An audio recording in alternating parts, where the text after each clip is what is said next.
ஐயாவுடைய கனவு பார்த்தீங்கன்னா 46 வருஷம், 46 ஆண்டு காலம் உழைத்து கொள்கைகளை வகுத்து போராட்டம் செய்து இன்னைக்கு வரைக்கும் இன்னைக்கு கூட ஐயாவுடைய கனவு ஒண்ணு கூட நிறைவேற்றல. இடஒதுக்கீடு 20% நமக்கு ஒட்டுமொத்தமாக கிடைச்சி வாங்கியிருக்கு. ஆனாலும் இந்த சமுதாயத்துக்கு தனியாக கிடைக்கணும். பட்டியலின மக்களுக்கு 2 விழுக்காடு கூடுதலாக இருக்க வேண்டும். வன்னியர்கள் போன்று இருக்கின்ற மற்ற சமுதாயங்களுக்கு அதுக்கு அவங்க சமுதாயத்துடைய சமூக பின்தங்கிய நிலை, மக்கள் தொகைக்கு ஏற்ப அவர்களுக்கு இடஒதுக்கீடு, அவர்களுக்கு நலத்திட்டங்கள், அவர்களுக்கு வேலை வாய்ப்புகள் இதெல்லாம் உருவாக்கு. அதெல்லாம் நம்மள மட்டும்தான் செய்ய முடியும்.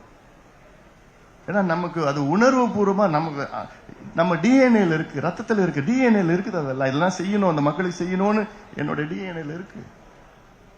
மத்த எந்த கட்சிக்கும் அது மாதிரி எண்ணமும் கிடையாது, அபிப்பிராயம் கிடையாது, எண்ணம் கிடையாது. அவங்க மத்த கட்சியெல்லாம் அந்த தேர்தல் எப்படி வெற்றி பெறலாம், எப்படியாவது ஜெயிக்கணும்.